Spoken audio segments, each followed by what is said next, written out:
一番のクリエイティブディレクターの仕事、簡単に言ったら通訳だと思う。チームの間のいろいろなクリエイティブ同士がの間の通訳、フォトグラファーがとモデルの間の通訳とアーティストとクライアントの間の通訳をするのと、負けちゃダメ。で特にクリエイティブの場って、特にアメリカだとみんなわがままだし、クリエイティブならクリエイティブなほどクレイジーだし頑固だし、自分のやりたいことを曲げないっていう性格の人が多いので、それをうまく曲げてると思わせない間に曲げちゃうとかもうトラブルがあったらそれをトラブルと思わないで、それはチャンスと思ってトラブルをチャンスに変えて、常にポジティブ、その場のベストを探してどんどんいいものを作っていく。このトラブルがなかったらこんないいものが作れなかったかもしれないっていう。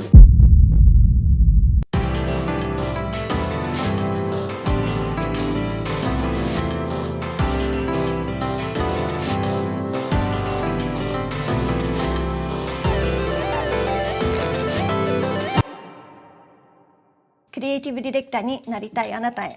少しお話をしたいと思います。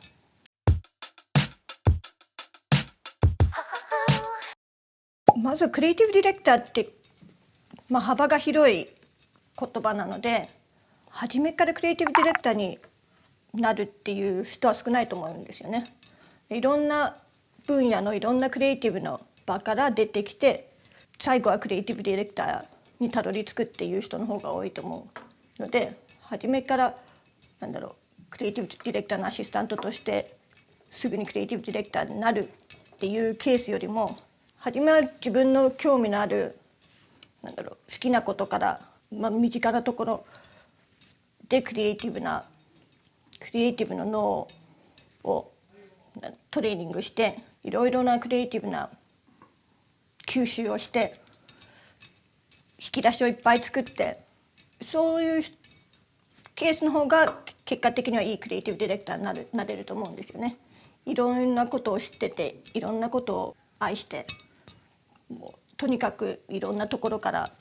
インスピレーションを受けて、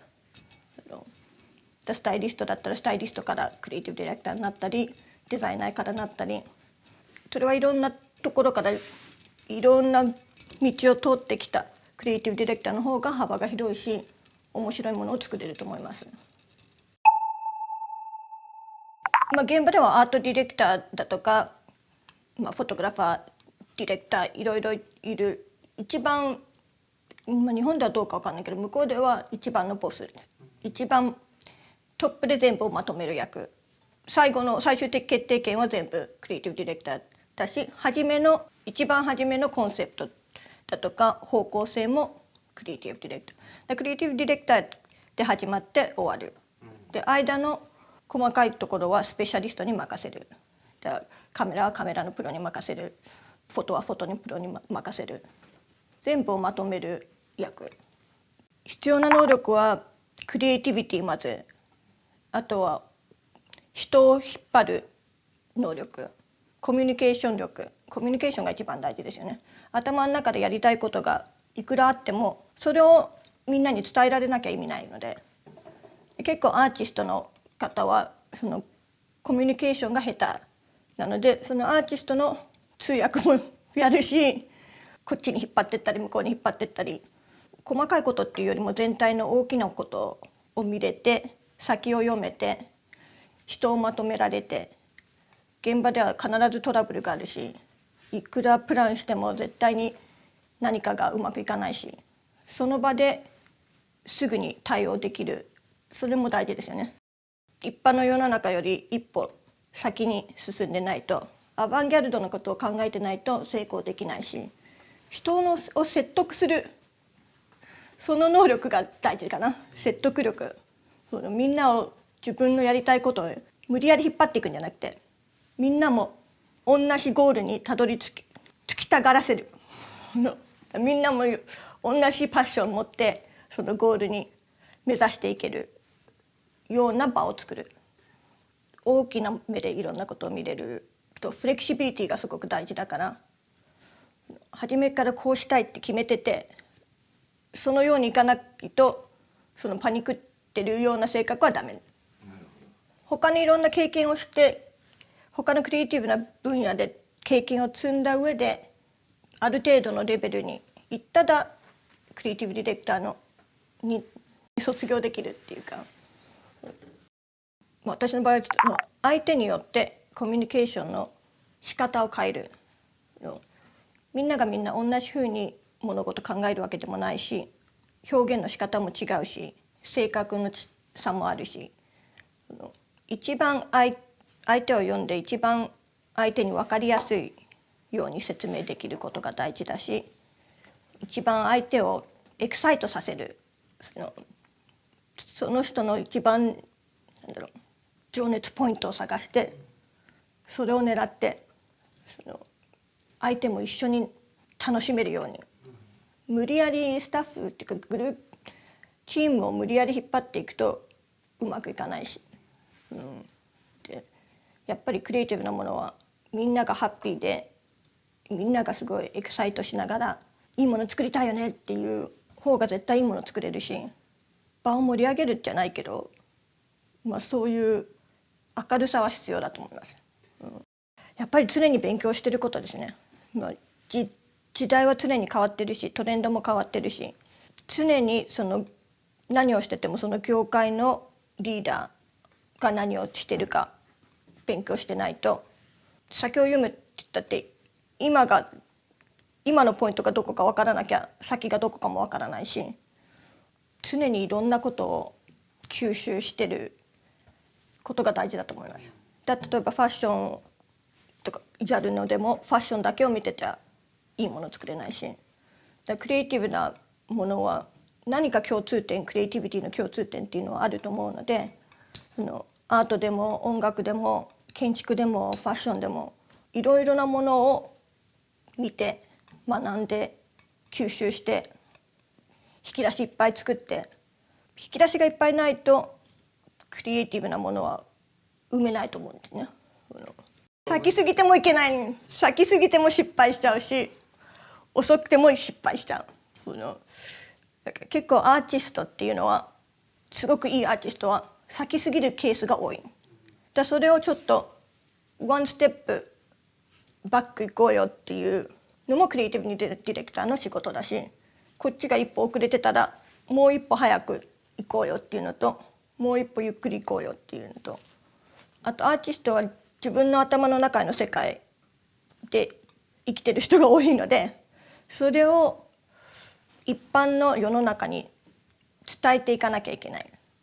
それをどうやって伝えるか、みんなに分かりやすいように伝えるかっていうのもクリエイティブディレクターの仕事だし、そういうことをするのが好きじゃないとやっていけないと思う。じゃないともうクタクタで倒れちゃう。もう普通にそういう人といるのが、コミュニケーション取るのが、盛り上げるのが、そういうやってることが楽しいと思ってパッションがないといいものも作れないし続けられないと思う。一番のクリエイティブディレクターの仕事、簡単に言ったら通訳だと思う。チームの間のいろいろなクリエイティブ同士の間の通訳、フォトグラファーとモデルの間の通訳と、クライアントとアーティストの間の契約を、そういう契約書だとかそういうビジネス的なことをするのもクリエイティブディレクターなので、じゃあクライアントのニーズとそのアーティストのニーズ、その間に入ってそれのアーティストとクライアントの間の通訳をするのと、それと作品と一般のマーケット、作品を見る消費者への通訳、その間に入ってステップバイステップ、通訳が一番クリエイティブディレクターのシンプルに言えば仕事なんじゃないですかね。負けちゃダメ。で特にクリエイティブの場って、特にアメリカだとみんなわがままだし、クリエイティブならクリエイティブなほどクレイジーだし頑固だし、自分のやりたいことを曲げないっていう性格の人が多いので、それをうまく曲げてると思わせない間に曲げちゃうとか。どこ？お部屋探しはエイブル。お部屋探しはエイブル。お部索より相談だ。エイブル負けちゃダメ。で特にクリエイティブの場って特にアメリカだとみんなわがままだし、クリエイティブならクリエイティブなほどクレイジーだし頑固だし、自分のやりたいことを曲げないっていう性格の人が多いので、それをうまく曲げてると思わせない間に曲げちゃうとかなんだろう、ディレクターはクリエイティブディレクタートップのボスとして交渉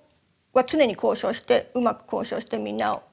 ハッピーにさせなきゃいけないけど、振り回されちゃダメだから、結構強い性格じゃないとノーと言えなきゃダメ。あんまり人に嫌われるとか傷つけちゃうとか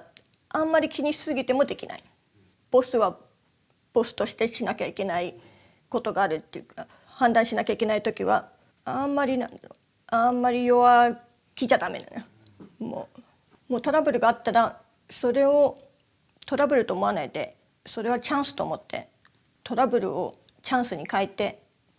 常にポジティブ、その場のベストを探してどんどんいいものを作っていく。だからこのトラブルがなかったらこんないいものが作れなかったかもしれないっていう